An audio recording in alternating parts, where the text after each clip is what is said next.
Welcome to episode 189 of FBI Retired Case File Review with Jerry Williams.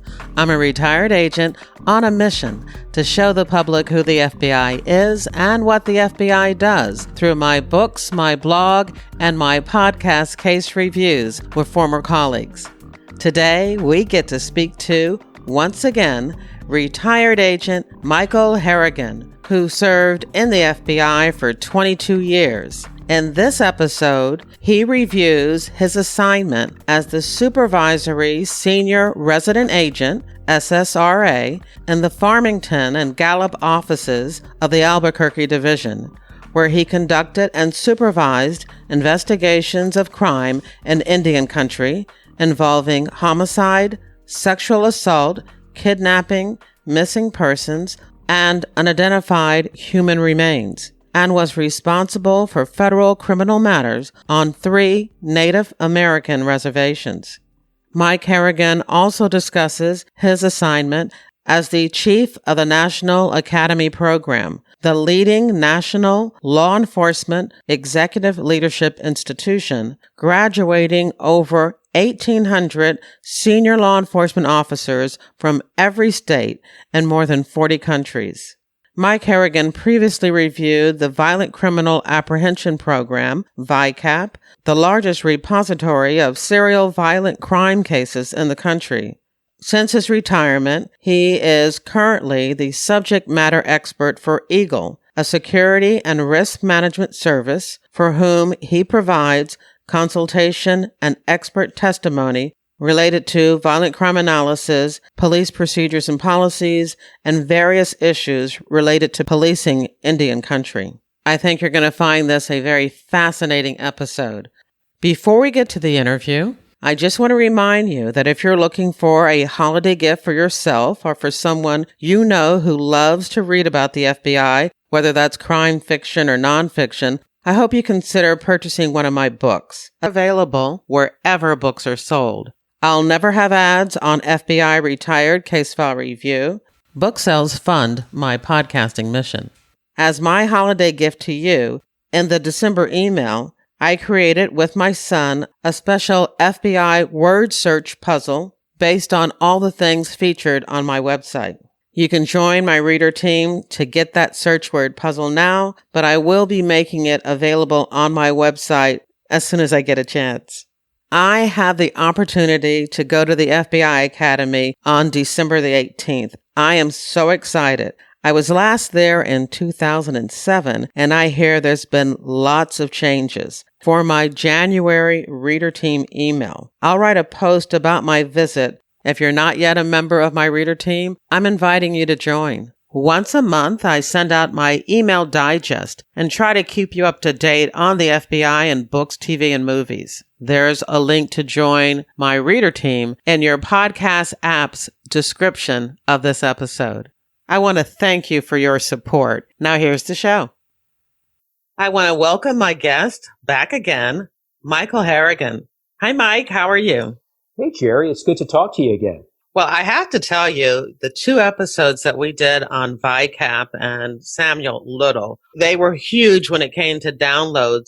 When we did the initial episode, and then about a month or so ago, when the FBI put out a press release acknowledging Samuel Little as the most prolific serial killer in U.S. history, I was really pleased. I had this interview with you that really helped to explain who Samuel Little was and that this violent serial killer was in jail forever.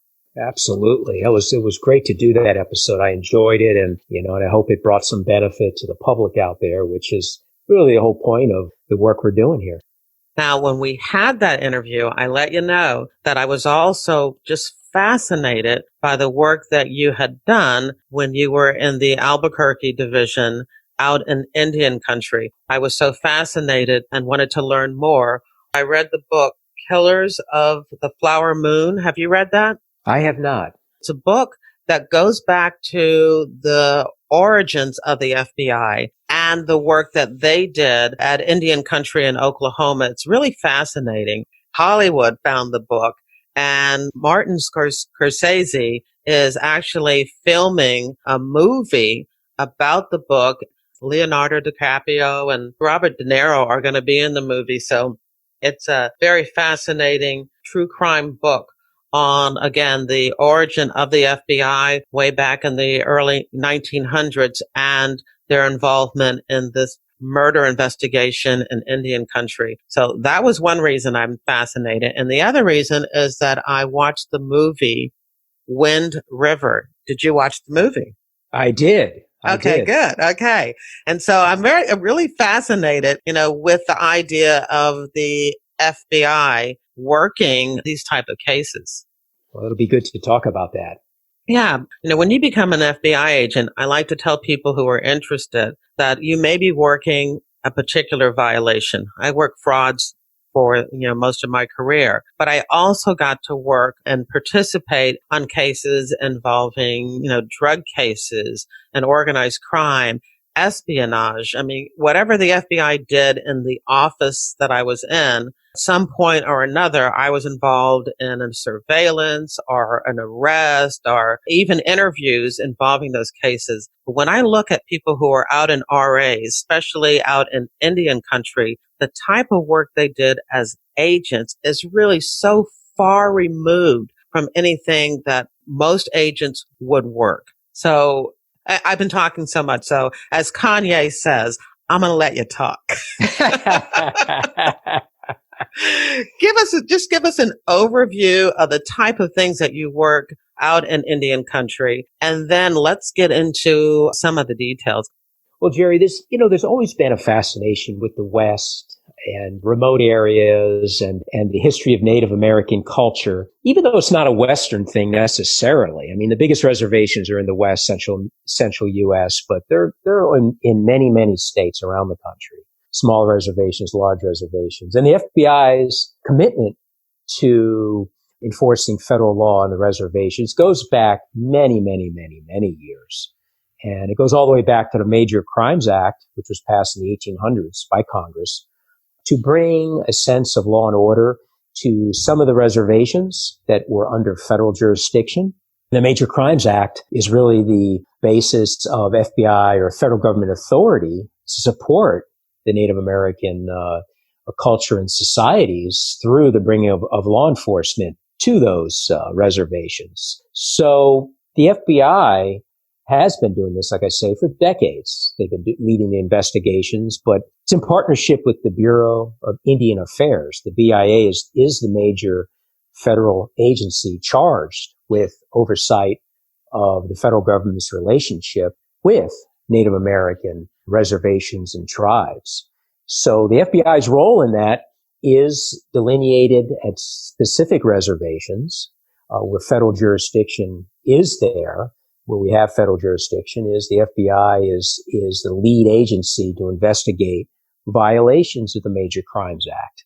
Those are major crimes like murder, manslaughter, kidnapping, burglaries, larcenies, child abuse and neglect, sexual assault and abuse, robbery, those type of crimes. And what's important to note that the FBI isn't the only and sole investigator of these crimes. It's always done in partnership with either the Native American law enforcement agencies themselves or with other federal agencies that also have jurisdiction on the reservations.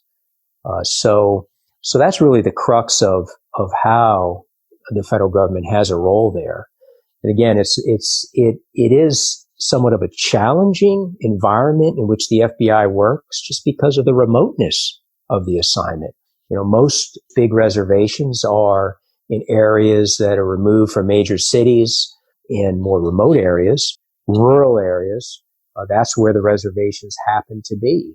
So the Bureau, in its mission to execute the mission out there, it has to assign agents to offices that are near these reservations to provide the investigative support. Now, when we look back at the scope of the federal jurisdiction, well, there's 573 federally recognized Native American tribes. 573. I had no idea. It's amazing. That many. Yeah. It's amazing. Now, there's only 326 Native American reservations, those where they actually have land and their own jurisdiction or separate jurisdiction. There is 326. Now, of those 326, 200 fall under Bureau of Indian Affairs and or FBI investigative or law enforcement jurisdiction. All right. I had to ask you the others. Why wouldn't they also fall under that jurisdiction? Well, what's interesting, in the 1950s, there was a law passed by Congress called the Public Law 280. And under 280, it granted specific states or certain states jurisdiction in criminal matters on the reservations. So some of the states that fell into that, well, one big state would be California. A lot of the reservations, or most of them, are joint jurisdiction with the state, where the state county sheriff or state investigative agencies, they provide the law enforcement and prosecutorial jurisdiction there on those reservations. So you have some that are joint federal state, some that are simply state jurisdiction, and some reservations are straight federal jurisdiction where the state has no jurisdiction on those reservations. So it's kind of a mix. And under that law and under subsequent laws that are passed, some tribal organizations have applied to what's called retrocession, is to remove themselves from the state jurisdiction and go back to federal jurisdiction for whatever reason they see on that. So that patchwork is across the country. I mean, we're talking with the FBI, 36 of our field offices have some type of investigative action, authority, oversight, agents assigned to investigate crimes in what we call it Indian country. That's the term that goes back many decades. It's called Indian country. So let's use that term. So 36 offices, 140 agents are assigned at some time, full-time, part-time, but do investigations on reservations. And you were out in Albuquerque. Correct. I was in Albuquerque, and I was assigned to the Farmington Resident Agency, which is a small office in Northwest New Mexico, up by the Four Corners area. And I was the supervisor there and had oversight of that office and the Gallup, New Mexico office, which was about 2 hours south of Farmington. One of the things that has brought my interest to this topic is the number of cases that I hear about Native American women, indigenous women being missing, being murdered, being assaulted. And I just, as we talk about this, I want to acknowledge that your time working ViCAP, in violent crime back in headquarters before this assignment must have made this assignment even that more insightful to you. It did help. It helped. What helped me was, I had worked homicides as a first line agent before I became a supervisor, because I had jurisdiction in my first office over a federal reservation was part of my territory. So I had a couple homicides out there. Time at ViCAP, even though ViCAP and NCAVC, it's you're really looking at a lot of random motiveless homicides, which are unusual homicides, missing persons, unidentified human remains. That's a big part of it. On the reservations, the vast majority of homicides were not what's called whodunit homicides. Homicides where you don't know who did it. Vast majority, as in any homicide in America, anywhere, is that generally there's a motive that's not too hard to establish. There's a subject that's identified fairly quickly. There's a relationship between the subject and the victim that can be, figured out by the investigator. It simply reflected the same as you have anywhere else, is that most homicides were, rooted in a personal disagreement, domestic violence, what have you, some type of human disagreement.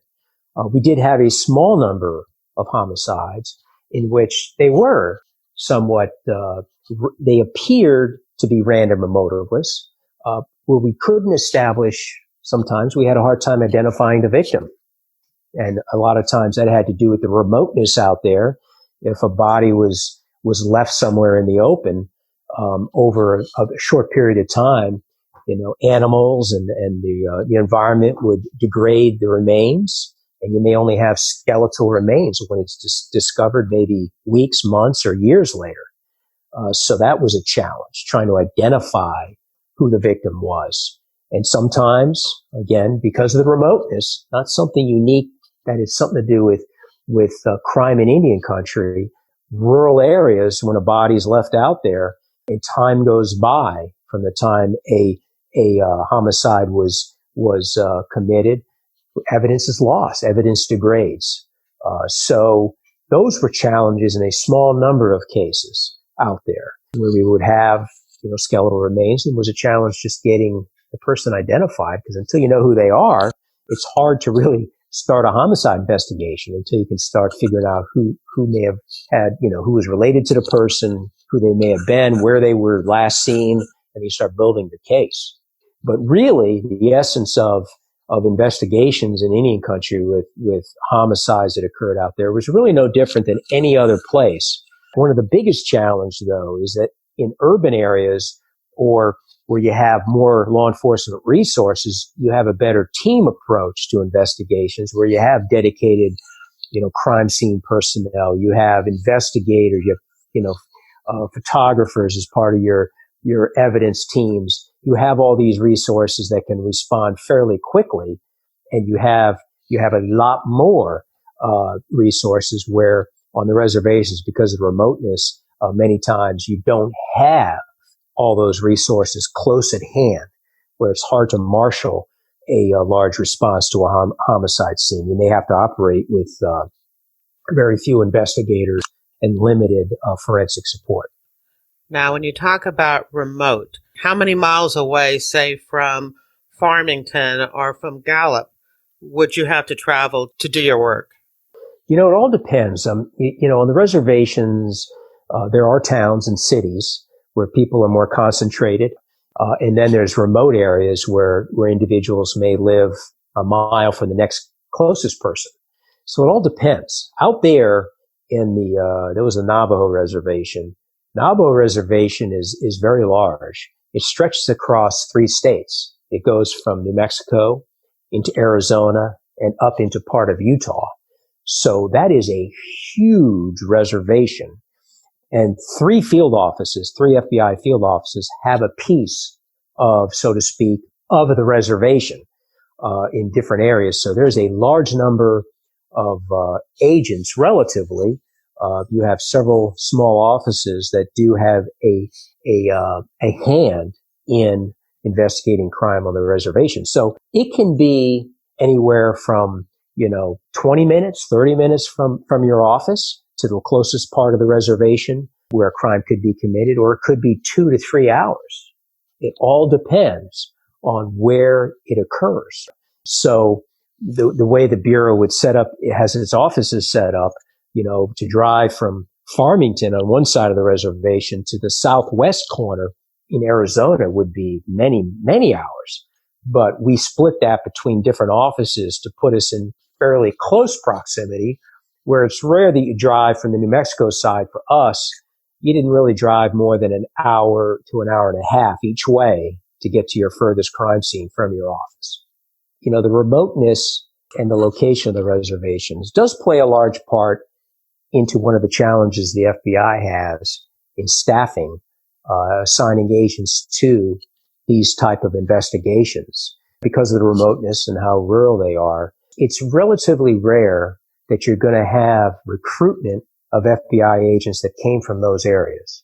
And really more significantly on the reservations themselves is where the FBI doesn't have a large number of Native American special agents that work violent crime. So generally what you're having is, to staff these offices, you either have to transfer in a new agent from the academy, or you have to entice a senior agent to take a voluntary transfer out there to work this type of cases. And just the nature of the fact is, and like I used to explain to some of the newer agents that were assigned out there, they were kind of deer in the headlights. It was an area they've never lived before. They may be from the East Coast or the far West Coast, and they're now in a remote area, it's not so much the work itself as a change of venue for them in which they may have grown up, let's say in the San Francisco Bay Area. Now they're all of a sudden as a first office agent, they're in Gallup, New Mexico, in a very remote area. It's the challenge to them and their families of having to relocate to an area which they're unfamiliar with. Not unlike an agent from a small rural area that goes to a large office, let's say to New York City or Philadelphia or another good-sized office, and they're not from there. There's a period of adjustment. They've got to learn the job. They've got to learn the new culture where they go. And it's the same thing as going to a rural area and working on the reservations. It's the same type of adjustment you would do as your family, and you have to get used to living in an area that you're not familiar with.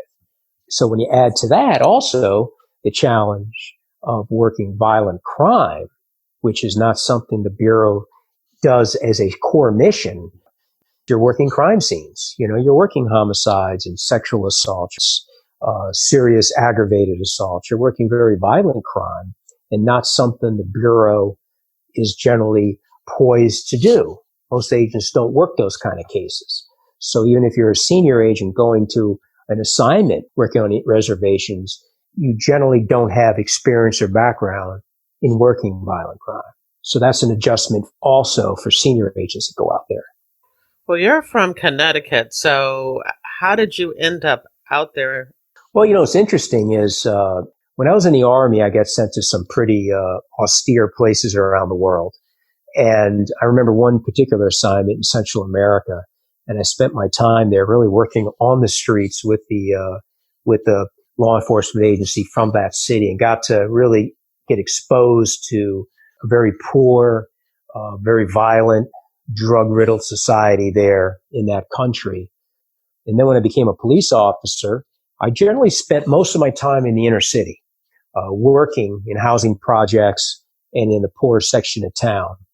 And through that experience, for me, coming from a middle-class background, it opened my eyes and helped me to realize that there's social ills and there's social problems which permeate certain areas of the country, whether it be inner cities or, even to a large extent, the reservations, but that it's not reflective of the people, the general population that live there. It's only an outgrowth of poverty and the lack of opportunity and other issues you have in challenged parts of the country, but it's not a reflection on the people. The people there are still very, very good. But when you work in those areas, you're responding to, violent crime, gangs, drugs.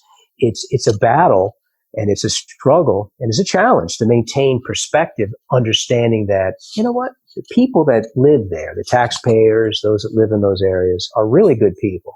And that it's a very small number of people that cause the issues and that are, long-term criminals or the criminal element.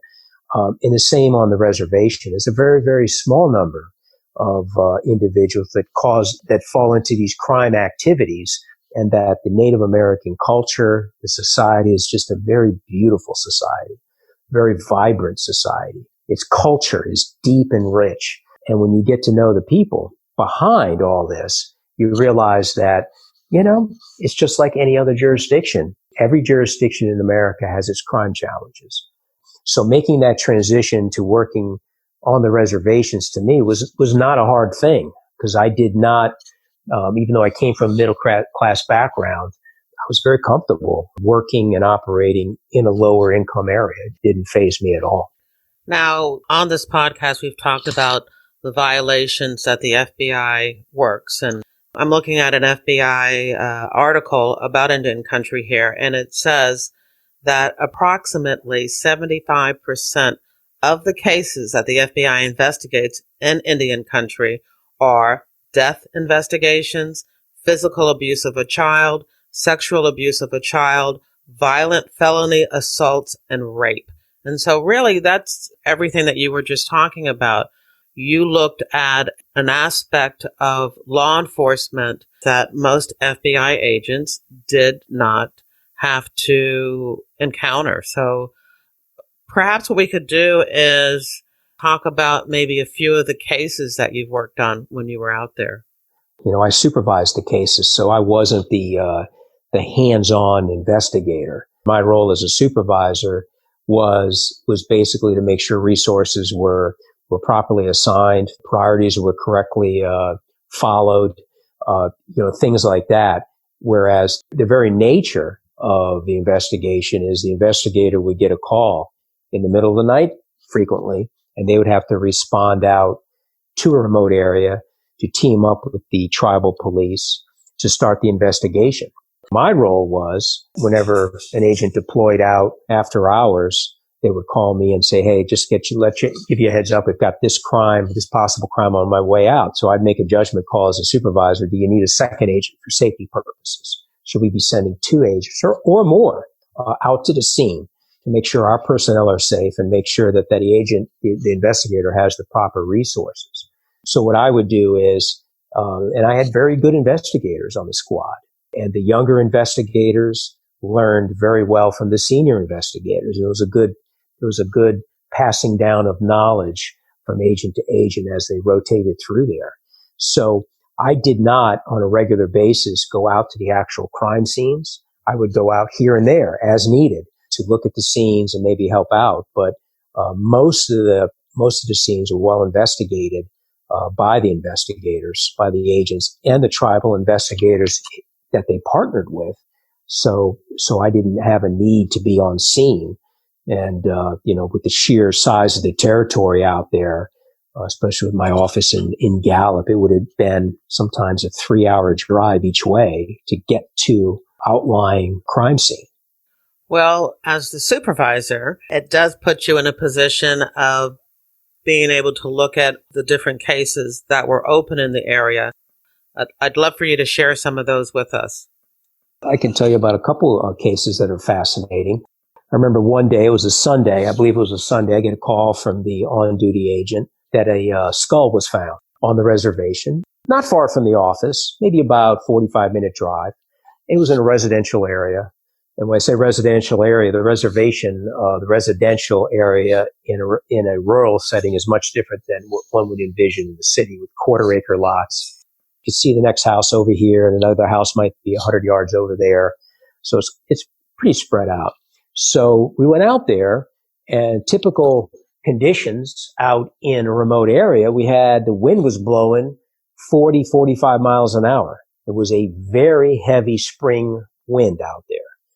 And the wind was blowing, and out there you had a lot of fine dust and dirt. And so it was just blinding, the wind and the sand and the dirt that was blowing. So I met up with the agent from the office there. We went out, and there was a human skull laying on the ground. And what had happened was a dog had brought that skull back to the house, had found it out there.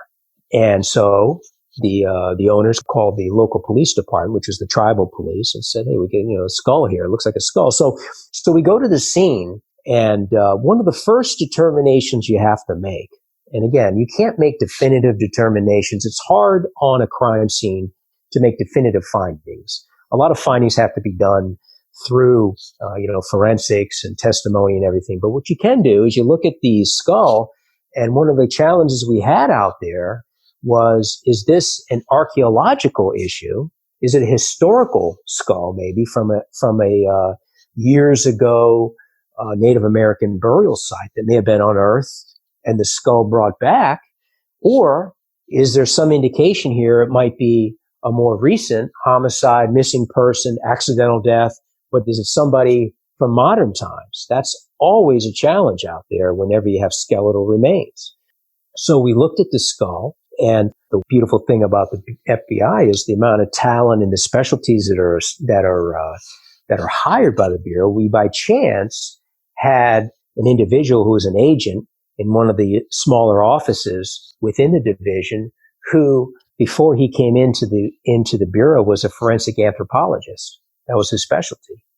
So he was known as a specialist in that. So I simply took a picture of the skull and emailed him the picture of the skull, and he was able to look at aspects of that skull, provide some information that led us to believe that, no, it's probably a more recent death or victim or person, and that we had to deal with it as a unidentified human remain. So, what kind of things did he note that he saw that indicated that it was, I hate to use the word, but fresh? well, from his perspective, and again, stuff that, as an investigator, you can look at skull and not really fully be able to tell much from it.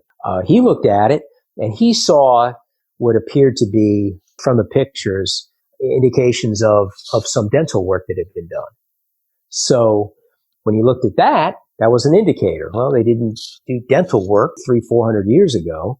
So this was something that pointed him to say, yeah, it's more likely, again, the best he could do over, via photographs, but it helped us to say, okay, well, now we got to go with this, and it gives us something to start with. So what was interesting about that case is, and the first thing you do in those cases is you look for reports of a missing person. That's the first thing you do, right? You want to find out if somebody's missing, and then hopefully maybe match that up to a missing person report.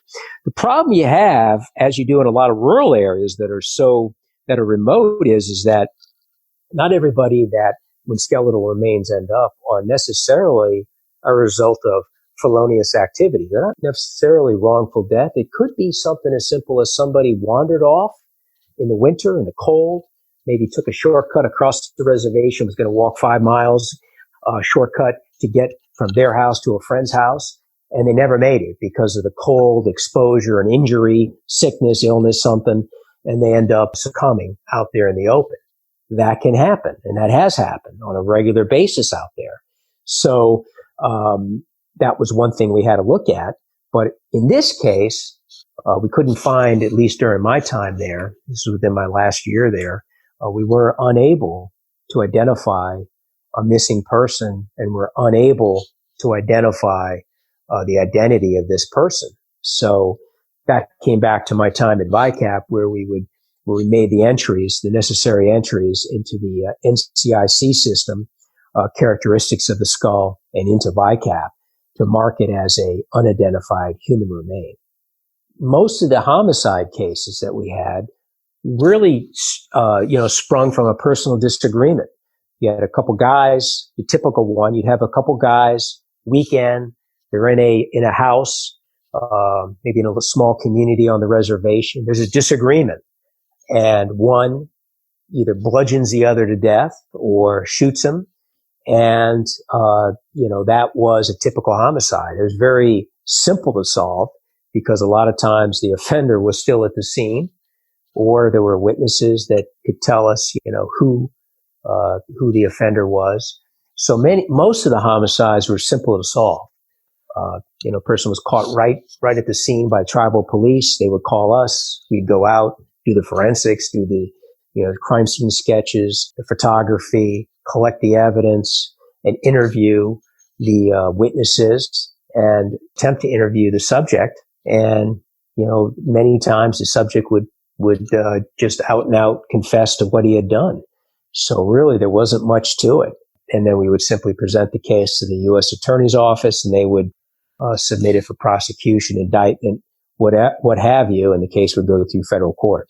What would happen in a situation where you have a victim, a homicide victim, but you have no idea who committed the murder? Now that's where you have a full investigation. That is a tough one. At first, because of the closeness of the culture out there, and there are challenges to transportation. Not everybody has the wherewithal to have a vehicle, so there's a lot of individuals that walk everywhere. Because of that, generally what happens is most of the homicides, again, as anywhere else in the United States, there's going to be a relationship between the offender and the victim of some type. So frequently we would have a report of a deceased person.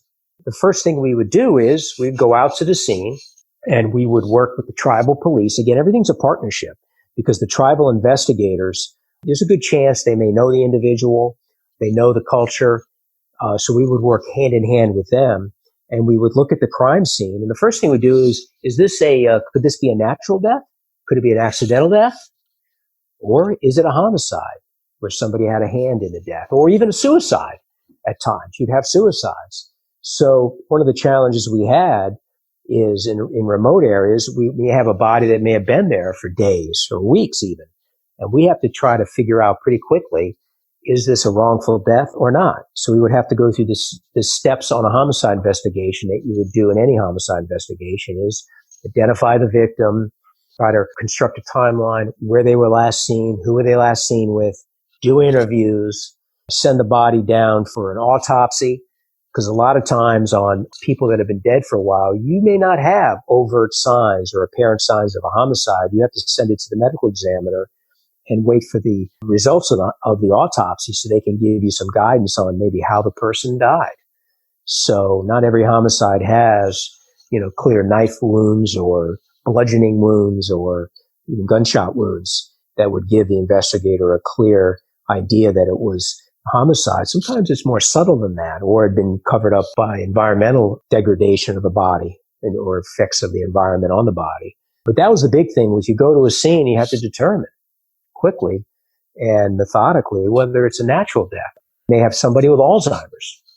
And just like you have in other parts of the country, you may have an elderly person that's disoriented.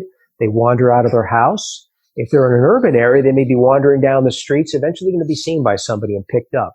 When you're in a rural environment, they could wander out of the house and head straight off into an uninhabited area and be miles from the nearest house. And they may quickly succumb to the extreme cold in the winter or dehydration in the summer and be found out there at some other point. So you have to determine, was this person abducted and dumped out there, maybe killed, or did they simply wander away? And that's where just the logical homicide investigative steps will be taken to determine that. One of the things that I really stress when I go through myths and misconceptions about the FBI is that in most situations, the FBI is not directly involved in the investigation of murders, of homicides. And so here you have agents assigned to the FBI who are working these type of crimes, on a regular basis. Say we were working a drug investigation in Philadelphia and an informant or a cooperating witness or somebody in that case was murdered, then we would work with the Philadelphia Police Department's Homicide Division to handle, a lot of that case. We would definitely work jointly on that. But agents working out in Indian country, that's their responsibility. And that's why it's so fascinating for me. Maybe not to somebody listening to this who always thought that the FBI worked murders, but, for me, it's fascinating because I know normally that we don't. As a matter of fact, I have an interesting observation. Just did an interview with Dr. John Glover, who was the SAC in Atlanta during the Atlanta child murders. And he was telling me that when the FBI started working on that particular investigation, that he recognized that there really wasn't any expertise in the Atlanta office. And so he had to seek out agents to work on that case who had either been homicide detectives before they joined the FBI or go out and get agents who worked in Indian country who were used to and had the knowledge and the expertise in working homicides. I found that fascinating. Oh, that leads me into a good point here.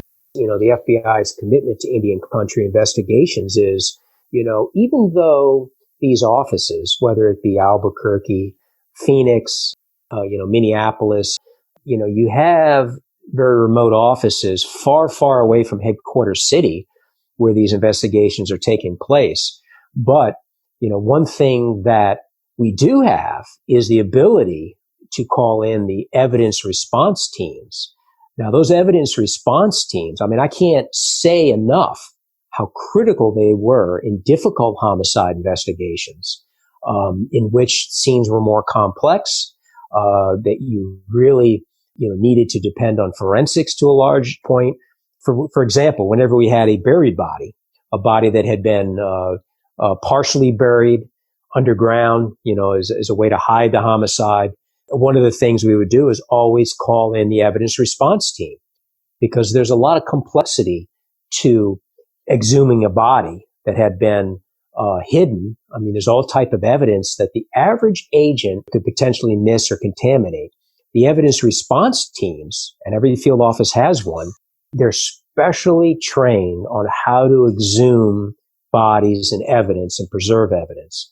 So what we would do out there, if we had an extremely difficult homicide, we would lock down the scene and we would wait for the evidence response team. Now, that was a 3-hour drive from headquarters city to where we were, but no rush. We would secure the scene, get the requisite warrant or consent of whoever the owner of the property was, lock it down, and then secure the scene. And then the next day when daylight was there, the evidence response team would bring all their members and would come out and with all their specialized measuring and surveying and photographic equipment and assist the investigator by doing the crime scene processing.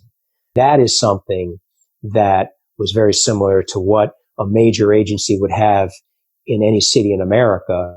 The only challenge we had was that it was remote. It would take a while for the team to get there, but we would protect the scene and appropriately so that when they got there, they could go to work. And that evidence response team in the aftermath of, especially after 9/11, those teams were really built up deep in their training and equipment, and they're a phenomenal asset to the agents in the field. So most of my knowledge, on the FBI investigating Indian country crime comes from the FBI website. That's where I become an expert in many of the FBI violations. And I have to acknowledge that there is a picture on the page, and I was really excited to find out, although it's the back of an agent, that person is you. So, I mean, if I'm not talking to the right person to educate us all on the FBI working in Indian country, then, who else could I be talking to? I mean, you are definitely the quote unquote poster boy. And I was happy that you also shared with me a picture of you in the same setting where we actually get to see your face. I will put that picture of you in this episode's show notes. But on the page, it talks a little bit about safe trails task forces. And so if you could explain to us we know the importance of a task force. What is this safe trails about? Well, that goes to the traditional, and what a lot of people, have a perception or, misperception of the Bureau is that we work alone in everything. Well, Indian country is no different than cities and terrorism investigations, drug investigations, gang investigations, anything where it's a bigger scope. Out there, Safe Trails Task Force is the same as a counterterrorism task force in a lot of ways. What it does is it brings multiple agencies together to work on a common shared problem. And because, again, the remoteness and the cultural differences on the reservations, these task forces were formed many years ago by the FBI to provide as a way to provide resources to the tribal investigators and to team them up with the FBI agents in somewhat of a joint investigative effort. So we would provide them training and equipment and other funding mechanisms to give them what they couldn't get otherwise. And then they would partner with our agents. And so when we did have homicide, sexual assaults, we go out, we would respond together as a task force. They would bring their cultural knowledge, their, in many cases, a much deeper experience in violent crime investigations just from the time that they've worked on these task forces and been investigators. And they would partner up with the FBI agents, and it would be a force multiplier. So it really goes to the heart of how the Bureau works, is that even though the reservations are, in these cases, were exclusive federal jurisdictions, there's really not a single case that we would work on the reservation. There was not one single case that the tribal investigators weren't teamed with our investigators in a joint effort. So that basically is the essence of the Safe Trails Task Forces. Latest information I got is that there's 17 Safe Trails Task Forces across the United States on Indian reservations that partner with the FBI, and comprising of approximately 90 task force officers, which are tribal investigators that are assigned to these task forces. Now, I've mentioned the media has indicated that there is a higher number of Native American women who are missing and have been assaulted. Is there a higher number of incidents? What's your understanding of those cases? I can say definitively that because it's a federal government issue, this crime rate on those reservations, and the federal government has the jurisdiction and the investigative and prosecutorial jurisdiction, is that the federal government has recognized a lack of resources out there over the years, and it has provided resources. One interesting point we have is that, because the tribes are sovereign entities, and there's a lot of legal and jurisdictional issues there. But one of the things that Department of Justice has done is a fairly new initiative, is called the Tribal Access Program, TAP. It basically addresses national crime information, the gathering of data, crime data on the reservations, the access to NCIC, the National Crime Information Computer, through the FBI's Criminal Justice Information systems in West Virginia, is granting the tribal law enforcement and also some of the other governmental organizations within the tribe access to this computer system in which they can enter, protective orders, arrest warrants that are issued by the tribal courts. All these things go in there. They have the access. Not all reservations are still working to get the access, but DOJ has determined that it would be very helpful for them to have access to these computers, and has set up this specialized program so that now, for the first time in a lot of these reservations, they can actually get this critical information into the national database so that these individuals who are under protective orders can't walk into a gun store off reservation and purchase a firearm, because they would be caught in the national instant check system now. And the same thing, as they move around off reservation, they could be picked up on a warrant in which they're wanted for a certain type of crime. So that's one thing to help the victims out, is to really allow for a more robust information sharing from within the reservations across law enforcement across the country. Now, on the same vein, what the FBI and DOJ has done is deepened the resources of the Office of Victims Assistance. Now, the OVA is a phenomenal, Office of Victims Assistance is a phenomenal resource to the Indian reservations and to the agents who work out there. You have victim specialists that are assigned to the FBI squads that act as the go-between between the agents and the victims.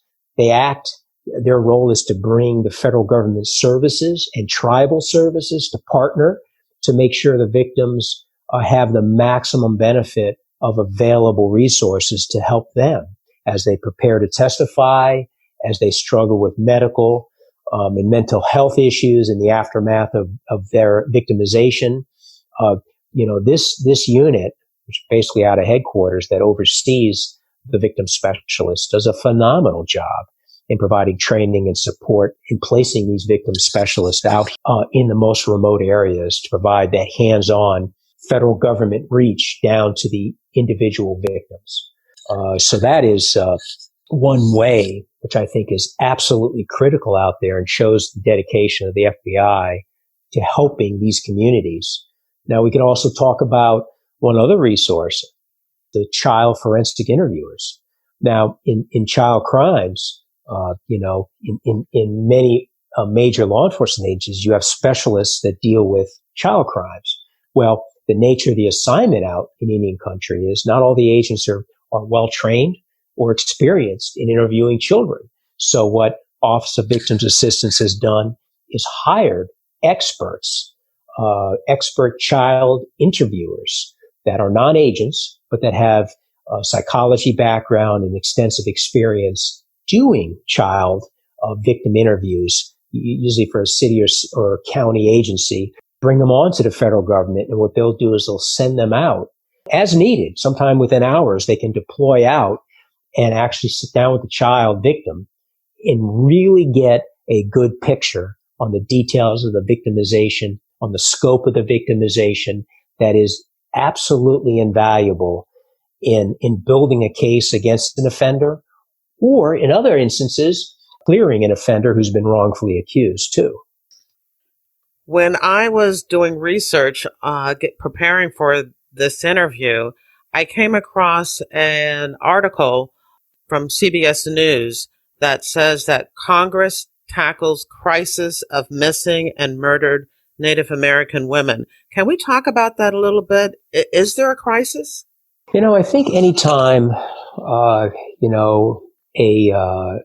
community raises an issue with homicide or with missing persons, I think you have to listen to that.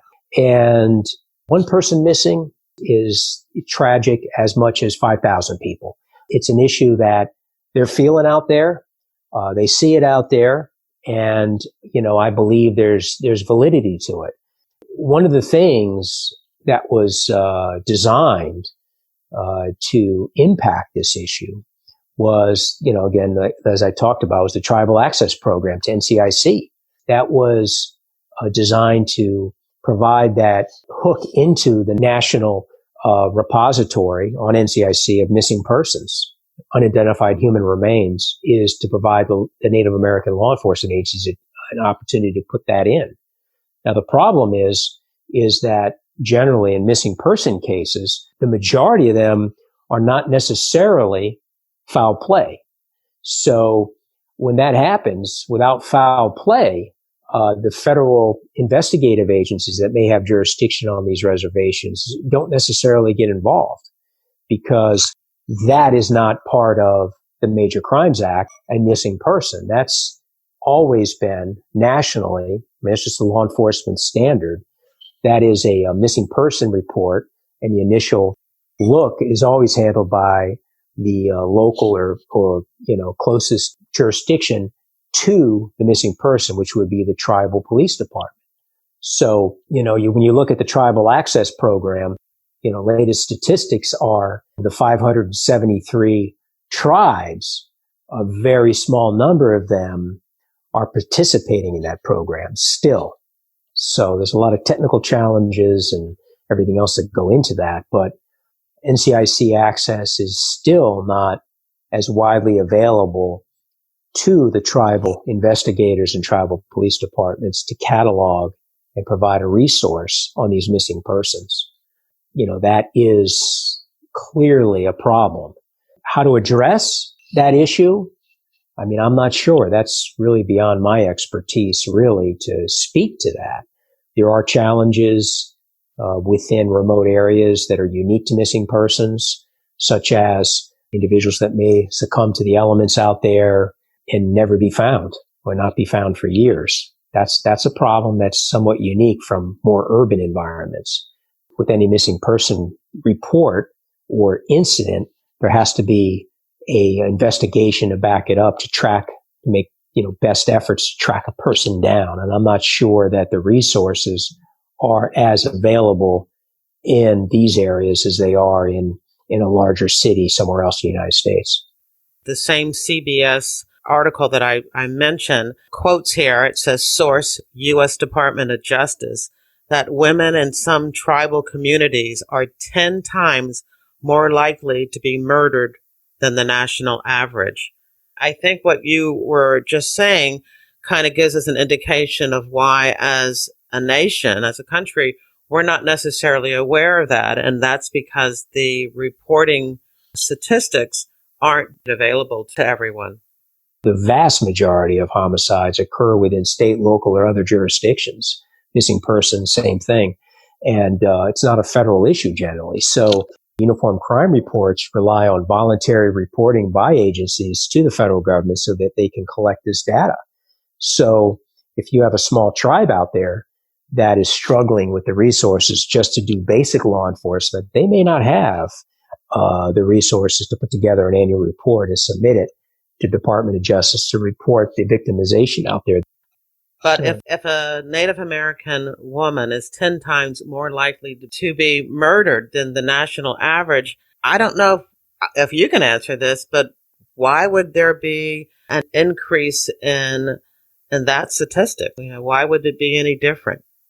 You look at domestic and relationship type homicides, which are based on some type of disagreement or, whatever, domestic violence. There's really not much law enforcement can do to interdict those homicides. They can break up gangs. They can send gang members to jail. They can do things, pulling guns off the street through targeted enforcement of felons who carry firearms. You can do that and pretty much have some effect on the homicide rate. But when you talk to a lot of the homicides, I think you speak to the homicides I saw out there, they weren't gang related. They were really disagreements. The vast majority were personal disagreements among people, spur of the moment homicides, under the influence of drugs or alcohol, domestic homicides. Those are, I think, point more to social issues that are far beyond what law enforcement can really effectively impact. That goes to other non-law enforcement sources, such as, social service agencies, education, healthcare, and other things that are just beyond the scope of what law enforcement can do. Not to minimize the seriousness of this particular issue, but I do want to talk about the movie that I had mentioned earlier, and that was Wind River. And for those who are listening who have not watched the movie, it is about a female FBI agent who teams up with a veteran tracker with the Fish and Wildlife Service, and together with the assistance of the local tribal police department, they work to investigate the rape and murder of a young Native American woman on a Wyoming reservation. And I'm reading that from my book because in my book, FBI Myths and Misconceptions, I review the movie. So you said you watched it. So for those of us who are interested in knowing, how much of it was accurate and how much of it was just movie magic, what did you think of the movie? Well, the whole premise of a, frozen body found in the snow, that's a very interesting premise because we did see that out there quite a bit, where bodies were out in the open. Could be, I remember one homicide I worked in which, the man went missing. Man went missing. It was reported as a missing person report. Middle of winter, comes April, the body's found 200 yards, less than 200 yards from the house. He had fallen down in the snow in a kind of a snowy, mushy area, had frozen solid, I guess, out there in the extreme cold. And then in the spring, his body decomposed pretty significantly, and they found the body. And it was only, as I say, 200 yards from the house. And it was basically skeletal remains with very little skin left and clothing. Very difficult homicide. And as far as the female agent lead in this movie, the female agent character going out to look at this investigation alone, what are your thoughts about that? It is common and it's routine that an FBI agent will be out there maybe on a violent crime scene by themselves. And it's just a reality of the staffing and everything else. They'll generally never be there by themselves. They'll always have a tribal investigator with them or more than one tribal investigator, and generally tribal police officers will be there. So there'll be a team approach. So that isn't unusual for Indian country. Now, if there's danger involved, if there's a subject out there somewhere, an FBI agent should never be out there by themselves. It can still be a team approach even in remote areas, even though it's difficult. There still should be cover. More often than not, an agent out there on their own working, that's really the reality of the assignment in Indian country. The remoteness of the sites, the staffing levels out there, just don't allow for a large response to these crime scenes. And a lot of times it is one agent or two agents. Well, that's probably a perfect segue into the next area that I wanted to chat with you about, the National Academy. I'm going to let you explain to everyone what the National Academy is all about. The FBI's National Academy far predates any academy training for FBI agents. I mean, that goes back to 1935. The founder of the FBI, the first director, Mr. Hoover, he was an innovator in law enforcement, clearly an innovator. And he saw a lack of professional standards and uniformity in standards across the country when it comes to law enforcement. He was a big proponent of state and local community, control over law enforcement. He thought that law enforcement at the base level was best when it was accountable to the communities it polices. So therefore, he did not believe in a national police force. He was an opponent of creating a national police force. So he came up with this idea of bringing in senior executives from around the country, from different law enforcement agencies, to the FBI, put together a course to try to raise the policing standards around the country. It started small, and over time it built, and it began to include international partners in an attempt to try to build a global law enforcement network. Back then, local, state, even federal, there really wasn't strong standards in law enforcement. So the FBI's National Academy provided some leadership training, but a lot of it was more procedural, crime scene investigations, patrol car technique, shooting, physical fitness, defensive tactics, real base law enforcement skills, so that these executives could bring it back to their agencies and raise their performance standards. But since then, especially in the 1960s, with the advent of the peace officers standards and testing, the post standards at each of the state levels, it became less significant or important for the FBI to be coordinating on law enforcement techniques. And it became more, in essence, of dealing with the transnational and international aspect of crime, looking at building that cooperative web of communication among law enforcement agencies. And the Bureau shifted itself, the National Academy, more towards an executive leadership institution, dialogue, cooperation, communication, to build that network. Remind everyone where your knowledge base comes from on the National Academy.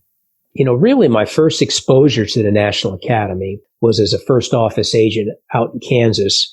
And I remember going into a sheriff's office there, as every case we worked was pretty much joint cases out there. And I saw this brick on the wall. It had FBI National Academy, yellow brick road on it. And I was like, what is that? So I wasn't familiar with it. But getting to talking to him, he said he was a graduate of the National Academy. Well, having gone through the FBI's academy, the National Academy students were there with us, not training with us, but we'd see them in the hallways. So as my career progressed, I realized that every time you went to talk to a law enforcement officer, senior ranking, that had the yellow brick or diploma on the wall from the FBI's National Academy, you had an instant connection. You had some common shared experience, which was Quantico, Virginia. And I began to realize how deep the graduates, how deep they go in the country, and how much they influence policing. So as time went forward, and went through different assignments, and when I had the opportunity, I got promoted and was selected to be the chief of the FBI's National Academy unit, I had a pretty good understanding of their impact on the national law enforcement network. But when I got there, then I started looking at and learning how they build those relationships at Quantico and how all the different contributors come together at Quantico to really foster that cooperation, and what it means to the FBI's leaders and what it means to the national law enforcement community. Could you talk a little bit more about the different sessions? who's in it, how often they're run, criteria for someone to be nominated to the National Academy? Yeah, just fill us in.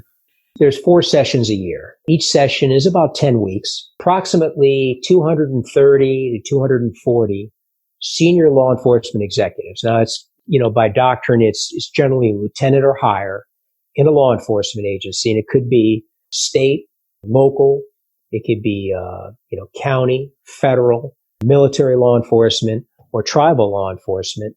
Those type of agencies, they nominate a senior leader from their organization. Sometimes it takes years to get into a class through the local FBI field offices, who then select candidates and then propose them to attend Quantico. And then at Quantico, we simply take those recommendations, give them a slot, and they come to a specific class.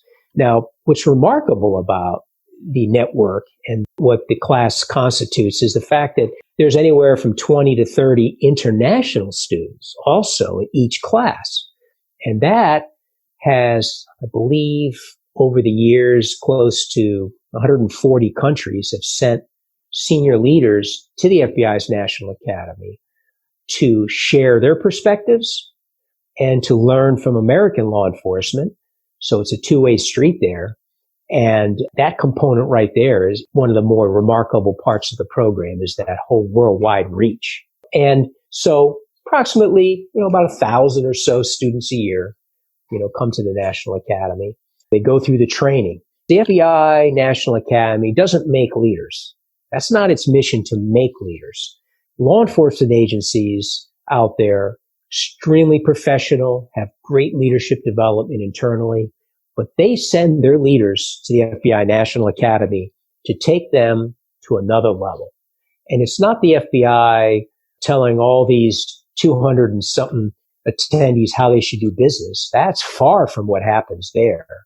What it is it's an environment in which critical discussions can occur in protected environments, closed classrooms, where these leaders can discuss and share their experiences, their expertise, their perspectives in helping the other students understand challenges and to address emerging challenges to the greater law enforcement profession. And within those classrooms, that's the magic of the National Academy, is you've got very talented FBI instructors that foster those communications, that draw those experiences out, and the students really learn from each other.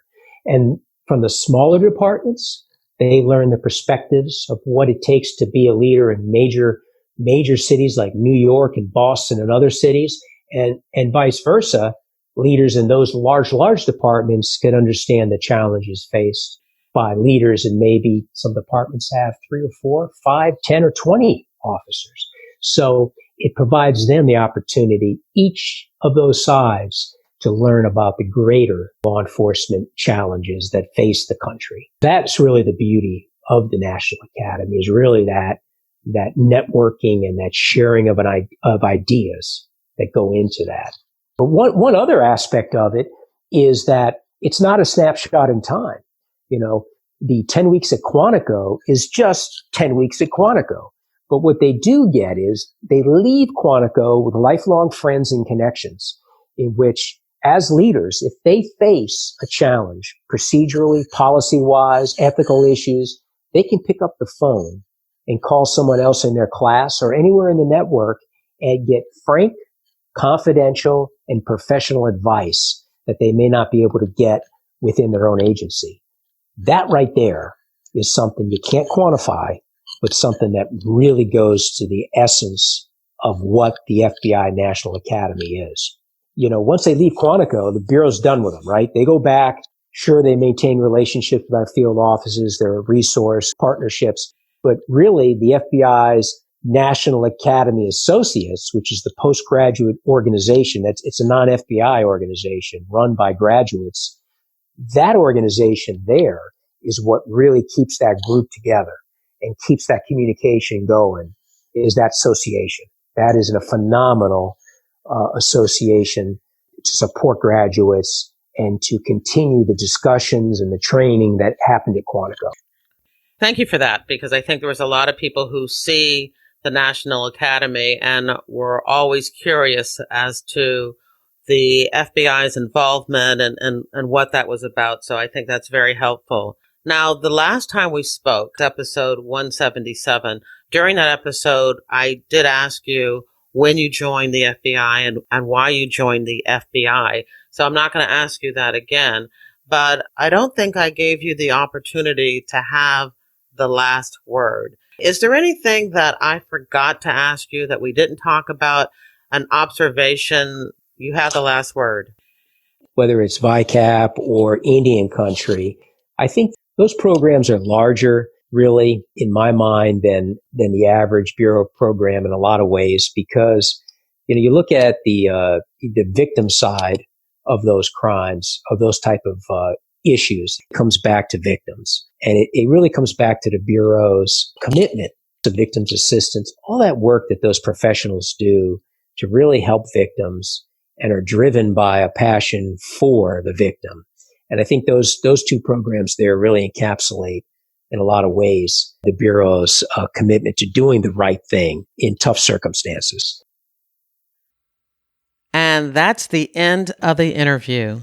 At jerrywilliams.com, you'll find a photo of Mike Harrigan. There's 2 photos used by the FBI as a recruiting ad, illustrating the many unique assignments FBI agents can have during their careers. There are links to articles about policing in Indian country and the issues surrounding missing and murdered Native American women, as well as a link with more information about the National Academy. I hope you enjoyed the interview and that you'll share it with your friends, family, and associates. If they're not sure how to listen to a podcast, have them read the post on my website, How to Listen to a Podcast.